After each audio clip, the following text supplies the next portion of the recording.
How's it going, everyone, and welcome back to Rangers Rundown. As you can see on the board and the smile on my face, the Rangers have won their first game of the season, shellacking the Islanders 5-0. It was such a fun game to watch. And before we hop into the game, let's just go over a few of the things that were different tonight. Lafreniere played on the second line with Panarin tonight. Now, Lafreniere's a left-handed shot, but he was placed on the right wing. That really wasn't a problem, though. Both he and Panarin are very mobile players, and we are seeing a shift in the NHL as a whole from left wing, center, right wing to really forward, and really we see a lot more movement from left to right from players around the league, so it really wasn't as big of a deal as maybe some of you would have thought. Our third line tonight was Di Giuseppe, Chytil, and Kakko, and our fourth line was Lemieux, Howden, and Gauthier. Now, Rooney was injured in Game 1, and he didn't play tonight, so Gauthier was moved down to the fourth line, and they brought in Phil Di Giuseppe to fill in the spot on that third line. The D pairings tonight were Lindgren and Trouba on that top line, or top pair. Johnson and Fox were the second pair, and Miller and Smith were the third pair. Now, some of you might be asking yourselves, but what about DeAngelo? Excellent question. He's in timeout. He was in timeout tonight, and I have no complaints. Really have no complaints. Coach Quinn benched him. He needs to learn a lesson, and I think that lesson is now a little bit harder to swallow since the team flourished without him in the lineup. Now, I'm not saying he's the only reason the team was bad in Game 1, but he was one of the reasons. Anyway, Georgiev gets the start tonight, which, as you can see, proved really well. He's historically really good against the Islanders. He was the only goalie in the league last year to beat the Islanders 3 times, so he knows this team, and this team is pretty much the same as it was last year, so Georgiev was very comfortable throughout the whole game. I'm going to say that 6 times in this video, but it's true every single time I say it. And then Varlamov was slated to be the Islanders' starting goaltender, but during warm-ups, Clutterbuck hit him in the neck with a puck, and he had to go to the locker room, so Sorokin made his NHL debut tonight after thinking he was going to sit on the bench all night. And I can't imagine how stressful that is. You're sitting on the bench and then all of a sudden, hey, go warm up for 10 minutes and then play your first NHL game. And it didn't go so well. I don't blame him. It's a rough NHL debut, so I kind of feel bad for Sorokin. Anyway, let's hop into the game.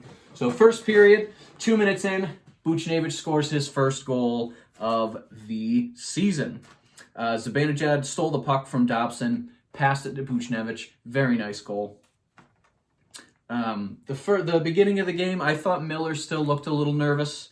It's a new system. You know, he's still very young. So I thought he still looked a little nervous. Sloppy passes from both teams. Again, it's basically preseason right now, so it was still a little sloppy. Rangers got way better as the game went on. Islanders, not so much. And I thought Zibanejad looked really good. He's hopping into plays. He's way better defensively, I think, this year than he was last year, and that's going to need to happen since you lost key players like Fox. And then 4:50, Kreider takes a slashing penalty. Buchnevich is back on the first penalty kill. He did a lot of penalty kill time tonight, and he did really well with it.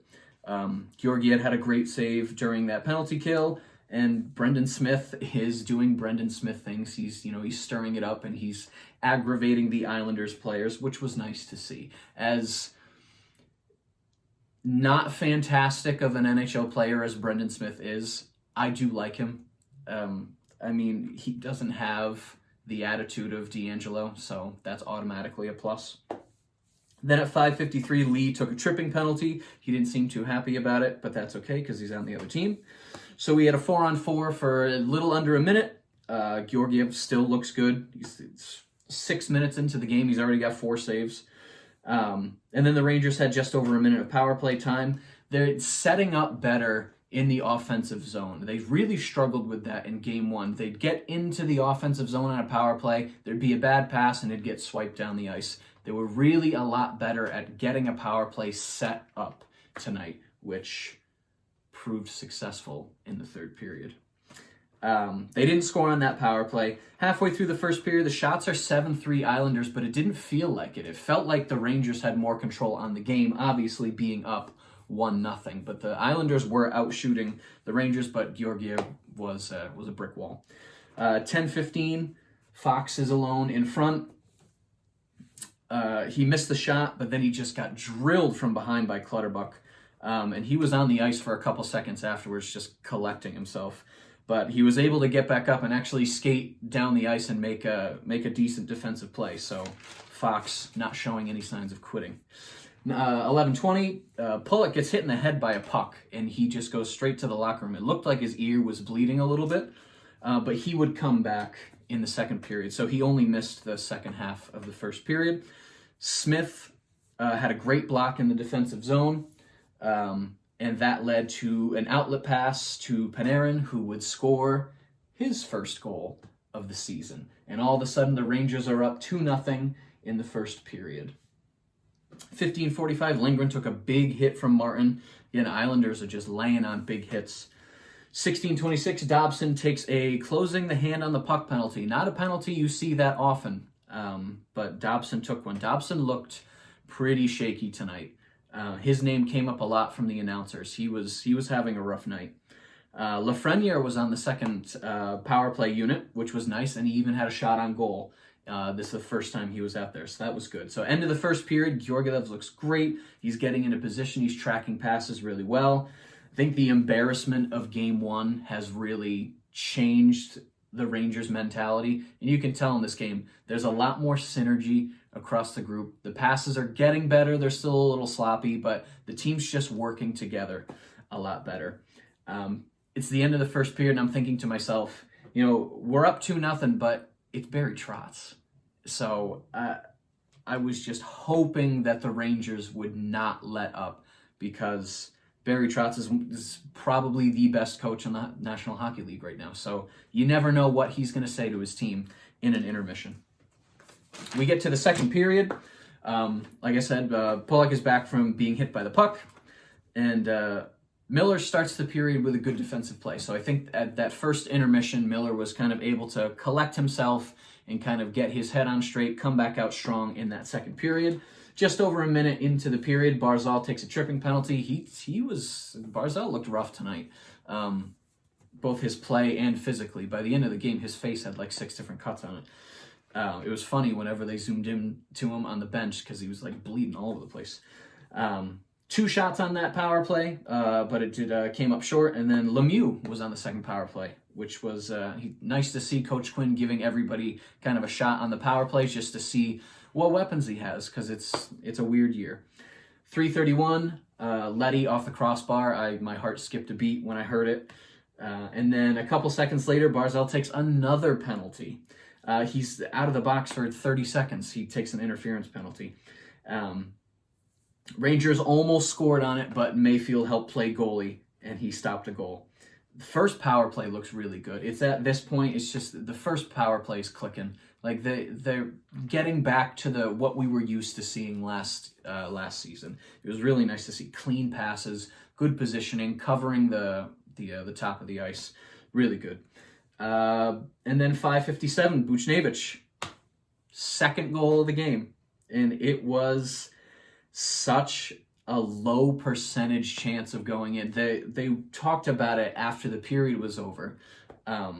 Because he shot from the left dot, and he got it past Sorokin, and they tabulated all of the percentages of the shots from last year, and from the position Buchnevich was in for that second goal, 1.4% chance to score from that spot last season. So we may never see a shot from that part of the ice go in again this season, but Buchnevich got it. And I'm sure Sorokin being a rookie in his first NHL game probably helped, but still an impressive shot to say the least. 6:33, Kakko takes a slashing penalty. Buchnevich and Kreider both on that first penalty kill. Nice to see them. And Kreider's doing great. He's making great defensive plays. You know, he's aggravating the Islanders, not letting them get into position. And Georgiev is just standing on his head for this team. He's not letting anything in, which is impressive because he hasn't played a game of hockey since March 11th. It's been 10 months since this guy has played a hockey game, and he gets a shutout first game of the season. Yeah, it's nothing. 9:15, Panarin almost fooled Sorokin. He was putting moves on him, and Sorokin looked like he was almost going to bite, but then he was able to clear it out. I half jumped out of my seat for that goal. A little over halfway through the period, Lafreniere had a really good shot. He felt he was looking way more comfortable tonight. He was taking more shots other than, it seemed like in game one, he was more likely to pass to somebody else than actually have the confidence to take the shot. And tonight it seemed like he had a bit more confidence to actually take that shot. And that was nice to see. 11:23, Gauthier rings one off the crossbar. And again, I do the little half jump out of my seat. Every time I hear that crossbar, I get excited. 12:19, Johnston gets a holding penalty. Smith drew the penalty. Smith's having a great game in place of DeAngelo. And as this game goes on and the announcers say Smith is doing something well, I'm thinking to myself, what is this going to mean for DeAngelo on Tuesday? Like,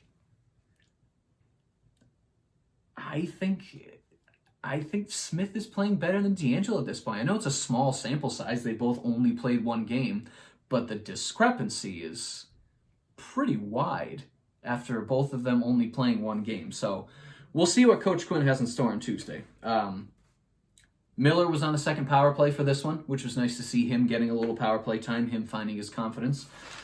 15:24, Kakko gets his first goal of the season, and I was so happy. He was so happy. Camera zoomed in on him after he scored the goal, and he was just cheesing from ear to ear. He was so excited, and it was nice. Dobson was stripped. Like I said, Dobson had a rough night tonight. Dobson was stripped, and then it was just like a tic-tac play between that line. It was like Di Giuseppe to Hedl to Kakko right in. It was a really nice goal. Really nice goal.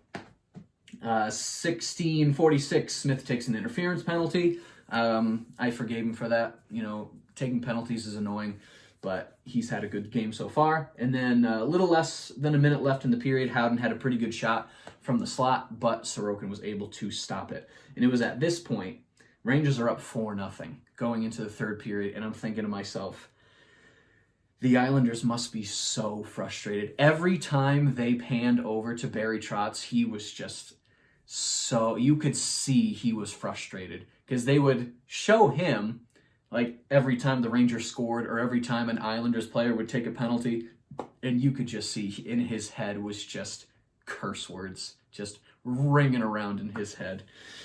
So I anticipated the third period. I anticipated a lot more penalties from the Islanders. They're frustrated. I also anticipated seeing a fight. We didn't get a fight. We almost did, but I anticipated one. And now we get into the third period. 3 shots within the first minute for the Islanders, but Georgiev still looked good. His great rebound control. He's great at just smothering the puck and not letting a second chance. And then 149, Di Giuseppe takes a tripping penalty. It's the 4th penalty of the game for the Rangers, and this is a problem they had in game 1. Obviously, it was far better tonight, but still 4 penalties in one game. That number needs to come down, and going from 8 to 4 from game 1 to game 2 is a great start, but, you know, this can't be a pattern. They got lucky tonight that Georgiev was on fire, but you figure you take 4 penalties, at least one of those is going to go in when you don't have Georgiev in the net, that is. Buchnevich is doing really well on the penalty kill for that one. And then Jack Johnson, he made a good defensive play. Who would have thought? I smiled when I saw it. He was in front of the net. He prevented a cross-ice pass, and he just kind of booped it right out of the zone. I was like, all right. Because I hadn't thought about him all game. And then he made that nice defensive play. I was like, good on you, Jack. You know, maybe you're not such a bad guy after all. And then they zoomed in on Barzal's face like a couple minutes later. As you can see, the third period was pretty boring. Not much went on. But a couple minutes later, they zoom in on Barzal's face. I know he already had like stitches on his lip from something else. He had them game one as well. But like his nose was scraped up and he had a scratch on this side. Like his face was taking a beating tonight. 8:25, Lindgren missed wide. He was able to just walk right in. He was 10 feet from the goal. Rips it wide, and you could tell he was frustrated on that one, as we all were. I thought that was going in. I thought he was going to bury it. Like I said, halfway through the period, not much is happening. Even the announcers aren't really saying much. Like, there was like a 15, 20-second just pause where Joe and Sam just weren't saying anything. And nothing much was happening on the ice. But after like 15, 20 seconds of not hearing either of their voices, you think, you realize it after a second because it's just a big, long, awkward pause. I thought that was weird. And then 15:24, Johnston takes a roughing double minor. He high-sticked Lindgren in the face. Lindgren was bleeding, so we get the 4-minute. And he gets a misconduct. I think something happened after the play because the camera's pan over and just everybody's paired up and grabbing each other. Johnston, Lindgren, who else was in the mix there? Trouba and Martin were exchanging niceties. But the Rangers get a 4-minute power play because Lindgren was bleeding, and then Johnston went straight to the locker room because he got the game misconduct. Rangers waste no time on the power play. Panarin gets his second goal of the night, the Rangers' first power play goal of the season. 18:28.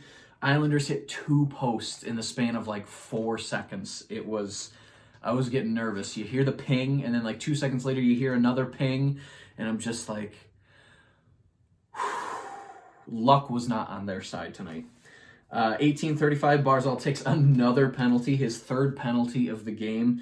It's a cross-checking. Lindgren gave him a pretty good check behind the net. Like he rocked him a little bit. It was a clean check, but he rung his bell. So Barzal, frustrated, obviously, cross-checks him, goes to the box, and that ends the game with the Rangers winning 5-0. Georgiev gets the shutout, and it was such a fun game. Shots 32-23 for the Rangers, which is nice. Outshooting, because I know they had trouble outshooting people last season. Face-offs were about the same as game one, 44.6% for the Rangers. The more face-offs you win, the more time you have with the puck, the more chances you have to score. So I'd like to see that number go up. Power play, Rangers went 1 for 8. So they completely, this whole game, they just flipped the script. It's like this game was Bizarro World game one. Everything was just in reverse. The Rangers were clicking, and the Islanders were really struggling. Took 8 penalties, the Islanders. It was so funny how everything just got flipped. But the Rangers went 1 for 8 on the power play. Power play did look good. I mean, I'm not expecting them to score 5 power play goals with 8 chances, but, I would have liked to see another 1 or 2 go in. Hits 22-31, so the Islanders out-hit the Rangers. They also out-blocked the Rangers. Just final thoughts. Lafreniere and Panarin, I thought they worked well together. When Lafreniere gets a lot more confidence, that's going to be, if that stays a line, that's going to be a fun line to watch. Even though Kakko scored, I thought he still looked a little sloppy. I think he's still really finding his footing. I don't know if it's a mental thing with him, but this is probably going to really help him getting his first goal of the season out of the way and just being able to focus on his game. I already said Smith had a great game. I would like to see him in the lineup on Tuesday instead of D'Angelo. He's kind of annoying me at this point. Miller's game got way more confident throughout. I think I said that earlier. Ryan Strome, he's the second-line center on this team, and he's been pretty invisible for the first 2 games of the season. Like, I think Sam said his name twice tonight, but like Strome needs to kind of find his footing a little more, because as good as Panarin is, you need a good center if you're going to score a lot of goals, and Strome's been kind of invisible. Like I said, I already feel bad for Sorokin. NHL debut, you let up 5 goals. You didn't think you were going to play tonight, so I do feel bad for the kid. 5th career shutout for Georgiev. The question of the night, they said Chris Kreider this season is now his 10th consecutive season where he starts at least one regular season or playoff game. 10 consecutive seasons with the Rangers. So they said, who was the last Rangers forward to start at least one game in 10 consecutive seasons? I'll give you a second. It was Adam Graves from the 91-92 season all the way to the 2000-2001 season. In case some of you had noticed, my shirt, Barley Buds. It's a great YouTube channel. If you like beer and craft beers and all sorts, everything about beers, and you like listening to wholesome gentlemen talk about good craft beers, I recommend this YouTube channel. Great group of guys, great content, great beers. Check them out, Barley Buds. The next game is Tuesday night at Madison Square Garden, still home against the Devils. Down here, I'll keep updating the Eastern Division standings. Philadelphia's in first, Capitals in second, New Jersey's in third, Boston's in fourth, and then, of course, only 4 teams can make the playoffs. So right now, these 4 teams are in the playoffs. The Rangers, after tonight, bump up to 5th, bumping the Islanders down 1 spot. And then the Sabres and the Penguins have yet to win a game or get a point in the standings so far this season, which is peculiar to see Pittsburgh at the very bottom of this division. But I'm sure that will change soon. But if you enjoyed this video and you'd like to see more videos like it, be sure to hit the subscribe button. Thank you so much for watching, and I will see you in the next rundown.